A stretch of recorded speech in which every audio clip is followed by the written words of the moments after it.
Right, well, we're going to be talking about the intellectual biography of Christopher Hill, who probably needs no real introduction from me, but perhaps I can say eminent historian of 17th century England, Marxist, former master of Balliol, and extremely prolific writer and communicator. And he won't like me to put it quite like this, but he's written and edited, or edited, at least 17 books, written notes and articles over 110 at the last count, and reviews, adding in this morning's as a latest contribution, over 450, probably nearer 500.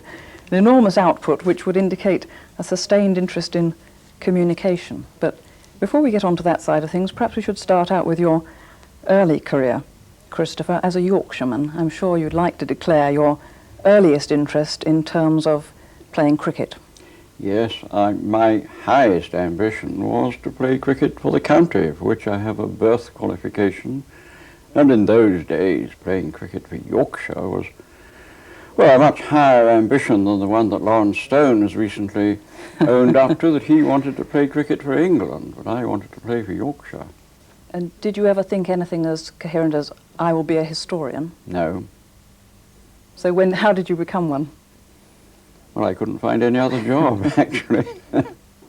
I tried to get all sorts of other jobs when I took my degree. But going back to student days, going up to Oxford in 1931, did you find it then a very stimulating time and place to be? Oh, yes, it was absolutely astonishing. I mean, I was first generation university of my family, and 1931 was a very traumatic year, after all. England off the gold standard, collapse of the economy. One realized for the first time, at least I realized for the first time, that England had stopped being top nation and was rushing rapidly down to the bottom among the nations. This was a tremendously traumatic experience.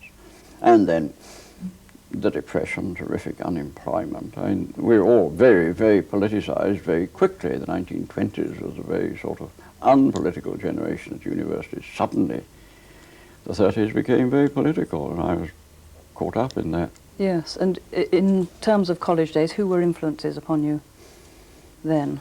This was before you'd actually become a Marxist. Oh yes, long time before. Well, mostly fellow undergraduates, I think. I suppose among my tutors, my favourite tutor was Vivian Galbraith, who was a medievalist, so he didn't actually stimulate me in the direction of his history. But he had a skeptical, cynical, totally irreverent view of everything, and he encouraged one to debunk orthodoxies of any kind. He started by assuming that any orthodoxy must be wrong, which is a pretty good starting point, I think.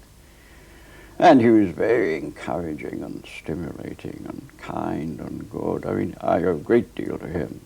Not much to any others of my tutors, I don't think. Yes.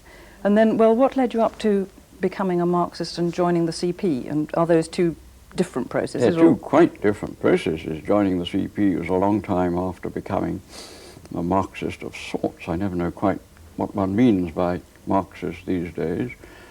Well, I think there are various components of that. And I've answered this question so often in so many different ways that I don't know which of them I believe, and I think probably there's a bit of something in all of them.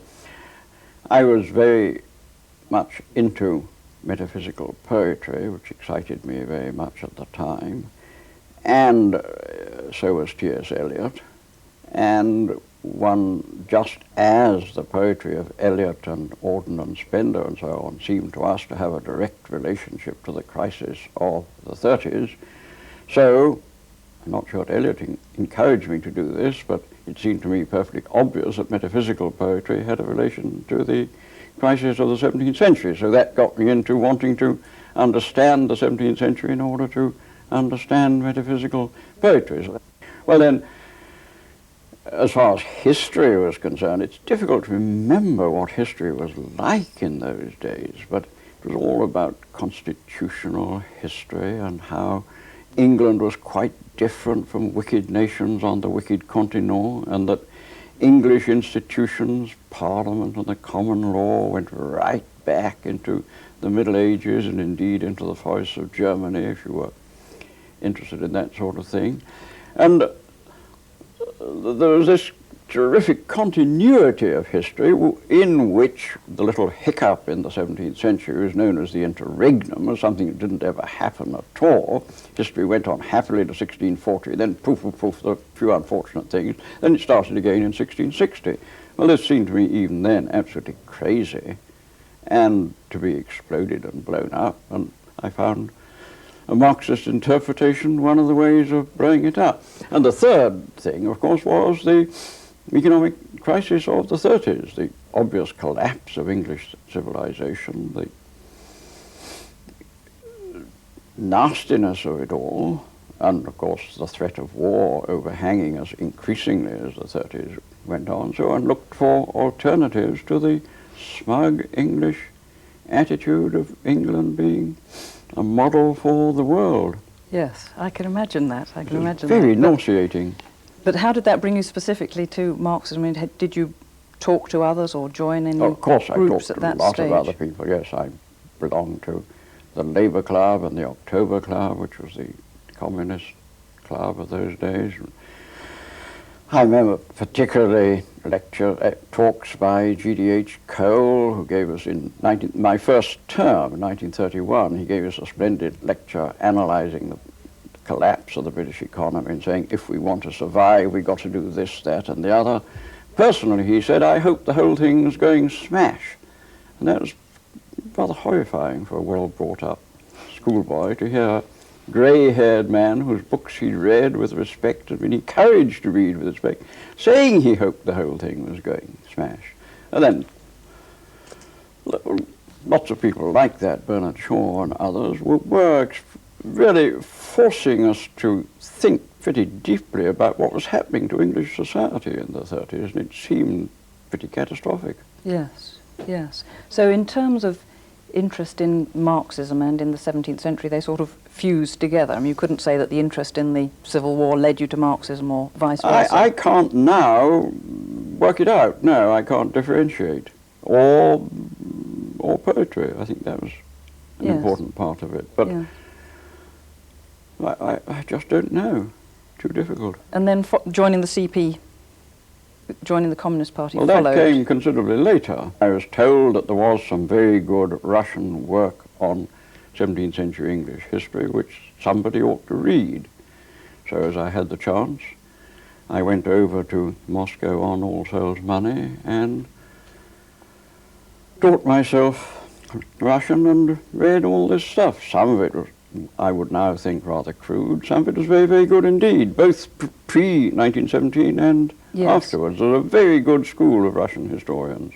And it would all be new in terms of an approach to the... Totally new to me, yes. It was the thing that the Russians had that was totally lacking in England at that stage was a strong sense of the importance of the agrarian sector of the economy and the connections of the agrarian sector to revolution. I mean, this was something that hadn't impinged on English historians at that date.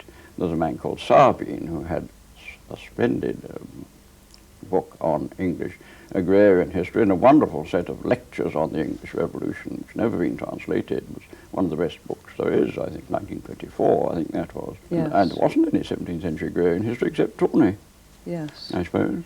Really? Who, presumably, you knew and were in I contact didn't know with. him personally at that. No, I wasn't in personal contact, but I knew his books, of course, very well. And I suppose he would be one of the main printed influences on me at that stage. Yes, yes. And then you decided to do the research yourself and work on the 17th century. Yeah. Exactly how that started, I don't know. But I got interested in Moscow in these Russian historians. I then thought that if I was to be any sort of a Marxist, I must be an economic historian, and rather painfully I tried to teach myself to be an economic historian. It was never very congenial, and it didn't get very far apart from having a large stack of cards with things about English agrarian history on them, which remained untouched from that date till now. I mean, someday perhaps. Can you say why it proved uncongenial? Well, I just wasn't very good at it. I mean, I I haven't got that sort of a mind. I'm much more interested in literature than economics. Well, I wouldn't say I'm ashamed to say it. It's just a fact. I think I just am that way. Yes. And I realized after I'd slaved away at agrarian history for a long time that this wasn't the only approach, the only Marxist approach to a civilization. You said just a bit ago you weren't sure quite what Marxism meant now, but what did it mean sort of specifically to you as a historian then?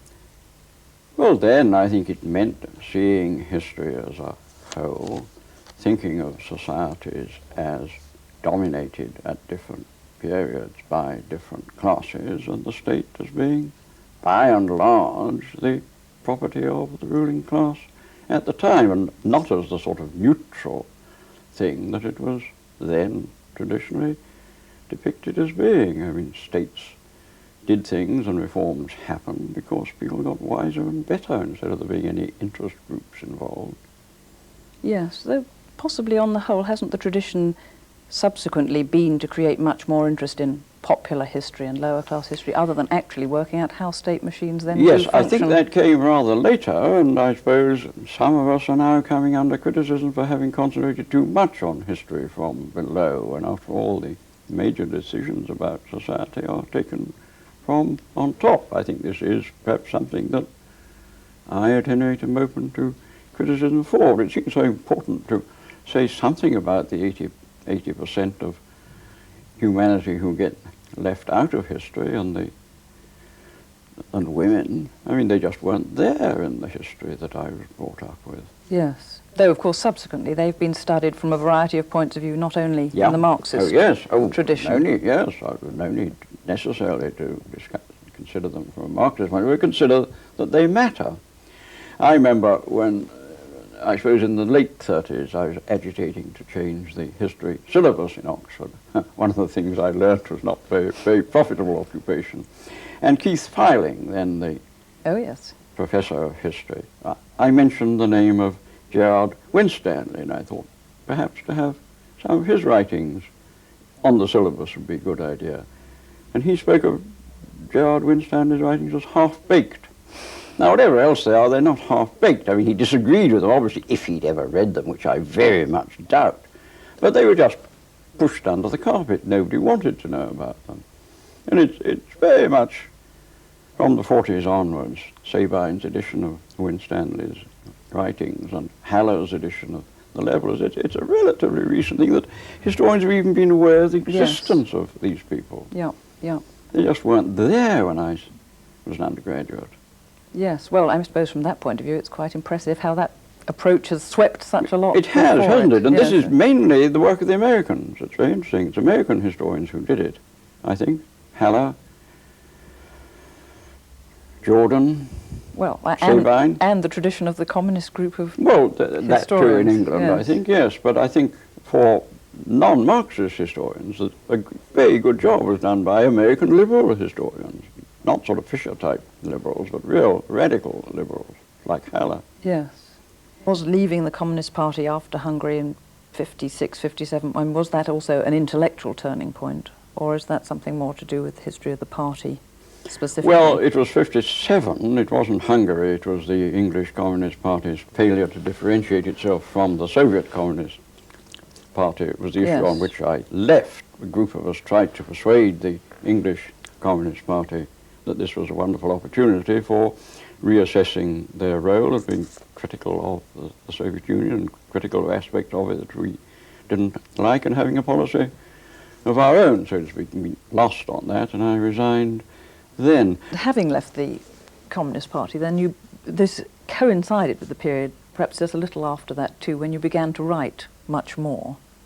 Was that sort of in any way associated with some sort of intellectual liberation from leaving the party specifically? Or well, when Lawrence Stone said that, I pointed out that I published my first, I suppose, serious academic book in 56. I'd finished it by 54, which was 3 years before I left the party. Might have something to do with the breakup of my first marriage. I don't think it had anything to do with economic problems of the church. With the party. Well, now, yes, okay. Well, Economic Problems of the Church is one chapter of a large volume I propose to write on the Church as an institution in the 17th century. One chapter is going to be Economic Problems. Having launched on writing, you then began to write a great deal. I mean, can you say anything about choice of subjects, or did one subject sort of follow automatically or naturally enough from the previous ones? Well, Economic Problems of the Church is one chapter of this book on the Church. The next one, Society and Puritanism in Pre-Revolution England, is another chapter, or chapters from that book.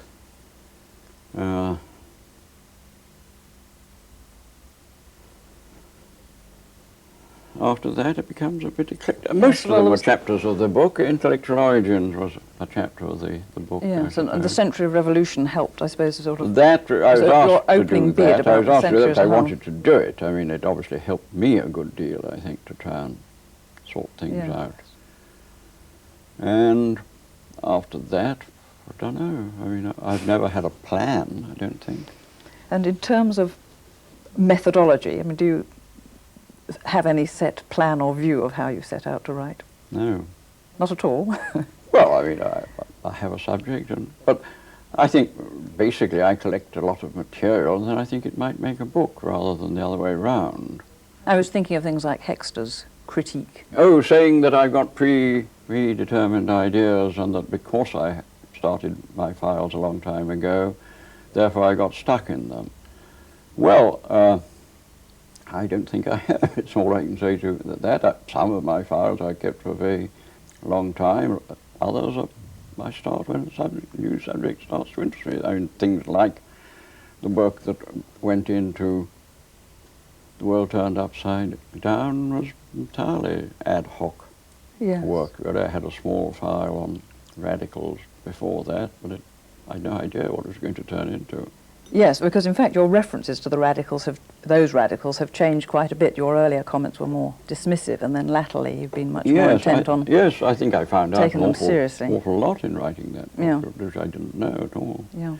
I was wondering how much there was actually a shift in your own writings, not necessarily to do with anything that the revisionist school have been putting forward, in terms of the nature of the events of the 1640s and 50s as a bourgeois revolution. In your earlier writing, you tend to assume that the political and social changes follow a century of vigorous economic development and change, but in the later writings they tend to assume that the events of the 1640s and 50s are the prelude to vigorous economic development, and bourgeoisifying the economy in the century afterwards, which is actually reversing the causal flow.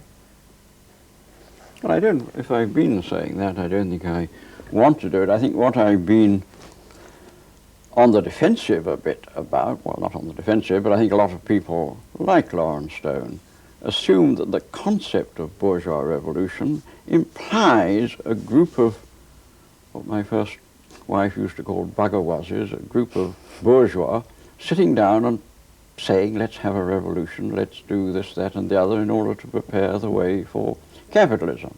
Now, this is absolute nonsense. Well, it's not the way any revolution happens. And if you look at it ex post facto, you can think perhaps that Lenin had some sort of idea like that in 1917, but he only got his chance because the Russian state collapsed. He didn't overthrow it. The Bolsheviks didn't overthrow the state, and similarly in the French Revolution, there was no group of people who made the revolution. So in England, the government collapsed in 1640. And lots of people tried to fill the gap with very little success. And what ultimately emerged was the consequence of economic pressure groups which had emerged in the society over, if not the century, at any rate, the 2 generations before 1640, such as the pressure groups which in the 1620s had been calling for a Navigation Act, which in 1651 got a Navigation Act. The Providence Island Company, no, sorry, you want? No, so you mean it all fuels in and then well, pours on? It's there and building up, and then it takes over at the centre in the course of the revolution. through the Navigation Act, through the new foreign policy, through a navy powerful enough to implement the new foreign policy, which James and Charles couldn't ever have done. They could never have got the money to pay for things like Cromwell's Western design. And similarly, the abolition of feudal tenures, the other absolutely epoch-making event in English history, had been being discussed in Parliament from 1610 onwards. It couldn't be put into effect until the Civil War had been virtually won in 1646. It was confirmed by Parliament in 1656 when it looked as though you were getting a re-stabilization under perhaps a Cromwellian monarchy. It's confirmed again in 1660, and significantly, that confirmation was the first business the House of Commons turned to after listening to the Declaration of Breda, in which Charles said, "Well, I'm coming back, chaps."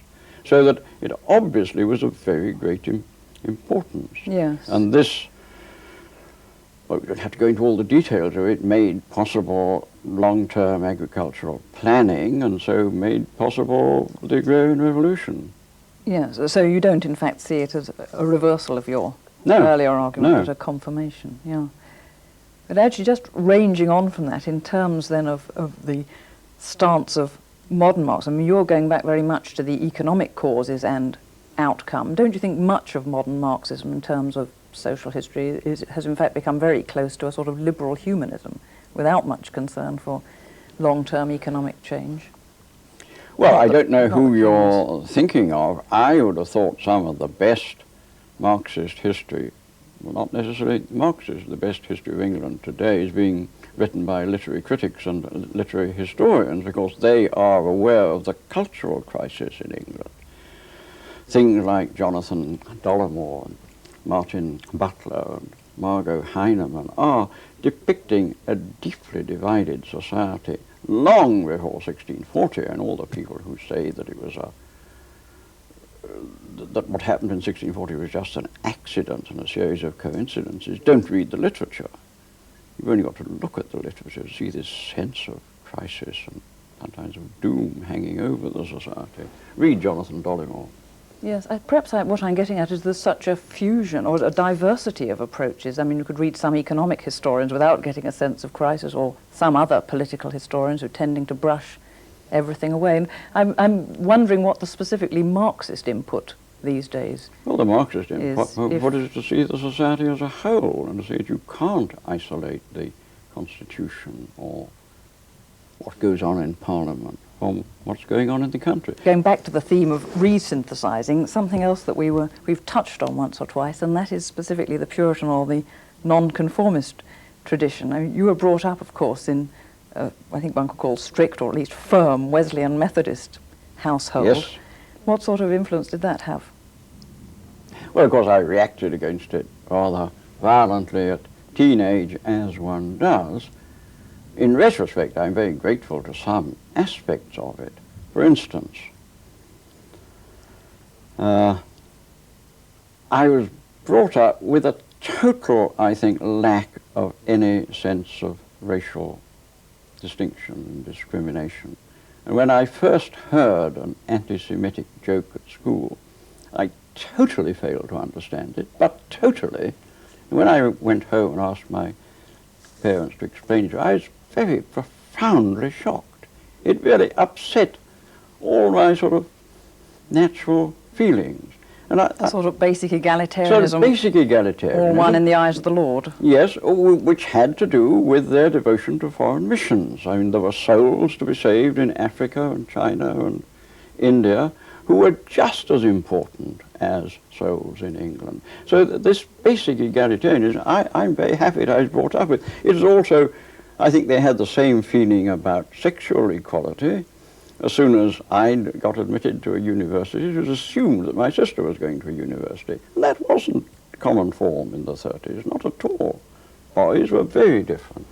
But so my parents, I think, had these very good things which went with their nonconformity, but weren't of the gaudy part of it, if you see what I mean. I've reacted rather against the gaudy part of it, with a certain basic instincts, which I'm very glad I was brought up with the sort of things that the nonconformists did in English history, of which I suppose the outcry against Suez in 1956 was perhaps one of the last occasions on which the nonconformist conscience really spoke out and influenced politics. Yes. And you went to chapel yourself. Yes. Talking about the chapel there, you've mentioned to me once before the influence of T.S. Gregory. Mm-hmm. Like to comment on that?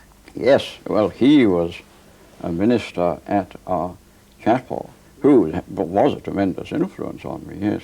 He made it his duty to denounce the smugness and hypocrisy of his largely bourgeois congregation and to preach to them the political consequences of their belief in the equality of all souls. And he said, after all, what about their bodies too? How did they take to that? Well, they didn't like it at all. They didn't like it. But he was a very eloquent and very good preacher. I mean, he just was, as a technician, he was superb. My mother was rather devoted to him, I think, just because she was a bit shocked, but she liked his eloquence. My father, I think, thought it was all a bit much. But he was certainly rather strong meat for the congregation, which was a very smug, lower middle class congregation. Didn't like to be told that the unemployed were just as holy and valuable in the eyes of God as they were. They didn't like it at all. So he had a very great influence on me, yes. Yes. Yes, and you wrote at one point, he was the person who first showed you that all accepted truths, just because they are accepted, tend to become lies. Yes, I put in the word tend to become lies because he insisted on it. But yes, that was a very good thing to be taught in one's teens when one's brought up in that sort of environment. And in terms of the Puritan tradition, I mean, obviously, to some extent, too, this must have influenced your concentration on the church, the role of the church, the role of Puritanism, and also individual writers, Milton, Bunyan. Well, on the role of the church, I mean, you can't be a 17th century historian without being aware of the role of the church. I mean, it isn't a church among many, it's the church, it's part of society. So I suppose the reaction against the church in the 17th century was of interest to me as an ex-nonconformist, but I don't think there's anything very exceptional in seeing that the religion was important. Well, not everyone who works on the 17th century would start from that. Well, then they'd be wrong, wouldn't they? If you see what I mean. Yes. Well, and what about the interest in, well, say Milton, for example? Why Milton? Why write a book about Milton? Well, I was thinking about that the other day, actually, when I recalled that when I was in the Soviet Union in 1936, I was at a party of Russians at which revolutionary songs were being sung. And I said, I'm not very good at singing. They asked me for an English revolutionary song, so I said, I'm not very good at singing, which is true, but I'll recite a revolutionary poem. And I recited, Avenge, O Lord, thy slaughtered saints, Milton's thing on the late massacre in Piedmont. So obviously then I saw Milton as a revolutionary poet. I'm rather pleased with that in retrospect. So it wasn't a sudden idea in 1977. Well, I don't know. I mean, what is there to explain? Well, I wondered if you were particularly interested also in the ideas of intellectuals in politics, or the contribution, in a sense, you've been talking about your commitment, but in terms of writing and teaching rather than direct political activism. And I wondered if that was the other way, it had to do with my desire to blow up, which certainly goes back to the 1930s, the idea of continuity in English history and the respectable via media which all good Englishmen have always accepted, and there's no wicked extremism. And here's Milton, a very respectable and then the sort of standard Puritan poet, who was as extreme as you could possibly be, defending regicide, defending divorce at pleasure, defending complete freedom of the press in those days when it was very extreme. So I think it was part of my interest in Milton was because he was so passionately against the middle way and against fudging compromise and against the English tradition. Yes, and against sort of embalming the 17th century and That's losing right. the sense of And the I upheaval. suppose, I don't know how early I got onto the fact that Milton had himself been embalmed by Addison and others, but I must have got onto that rather earlier than I'd realised. I think if I was singing his revolutionary sonnets in Moscow in 1936. Yes. I was wondering also if there was any attraction in the, as it were, the voice speaking out. I mean, he talks repeatedly because he goes through the periods of success and triumph and also coping with failure and defeat, or just the principle of bearing witness, which goes back to an element of the dissenting tradition, not necessarily a theological one, but a sense of just speaking up for what you believe to be the cause. I mean, hoping that everyone is listening to you, but if not, at least speaking. Well, I think I became more conscious of that aspect of Milton when I got writing to books with titles like The Experience of Defeat. I think earlier I was more interested in the optimistic Milton of Areopagitica and the tenure of kings and magistrates. I think I became aware of, I mean, I knew, of course, that he'd been defeated and that he'd had a bad time after 1660, but I felt it on my pulses perhaps a bit more after the end of the Student Revolution and after that all died away. So, I mean, are you optimistic in the long run about the prospects for radicalism? Well, that depends on whether there's a world to be optimistic about, doesn't it? And radicals haven't at the moment got very much say in whether we do all blow ourselves up or not. I mean, I'm very pessimistic about that one because one doesn't feel that the people who are taking the decisions necessarily have sound nonconformist principles influencing them. I mean, really it is, I find this sort of so worrying that I can't be optimistic about the long run. Well, that's rather a pessimistic Well, it is, I'm note afraid, yes. to end on. Well, don't let's end on it then. I mean, okay, overall the world, I think, but England, I'm very gloomy about. And the third world, there are tremendous possibilities in, I think.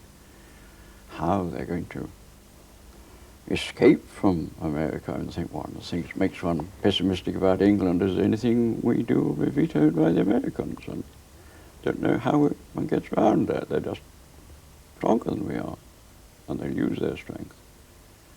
So that I'm not optimistic about England. I think the third world as a whole could take on America.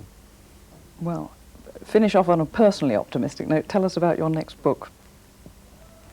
Well, I'm writing a book about Bunyan, and I suppose he leads on a little bit from the things I've been writing recently, in that although after 1660 he was one of the defeated, he'd been associated with, well, he served in the New Model Army, and his connections were very much with the radical sects, though not with the extreme way out ones. But after 1660 he spent 12 years in jail and had a pretty rough time. But he discovered he could write, and in Pilgrim's Progress he produced one of the great popular books of the world. And what seems to me the essence of Pilgrim's Progress is that you win through not by anything except sheer dogged, bloody-minded determination. It's Christ who saves you, but in order to be saved, you've never to give up hope. That's the real thing. You must never surrender, never give up hope. And this occurs again and again in, not only in Pilgrim's Progress, but in others of Bunyan's words. The word stand, the phrase, he never came back, he never drew back. Mr. Standfast, they all are images of standing under whatever horrible pressures and persecutions, as indeed Bunyan's generation of nonconformists were undergoing horrible pressures and persecutions. So there's something universal in Bunyan which I think needs bringing out, because somehow I think he was moulding the popular tradition. All his writing, both prose and verse, is very much unfashionable. It's not courtly. It's not. He doesn't fit into any of the fashions, and he's not trying to write metaphysical verse and failing. He's writing popular verse in the ballad tradition, And he somehow brought this back, ultimately, into English literature as the idiom of the people, as against the idiom of the courtiers. And this is closer, in fact, I think, to modern English literature than the writings of the Drydens and the Rochesters and so on, marvellous though they are. Bunyan's got a basic vocabulary and a basic humanity too, and content as well as form, which I find productive of optimism. Yes, so which brings us back to radicalism, the 17th century resynthesis, and that's, I think, is a good note to end on. Thank you. Thank you.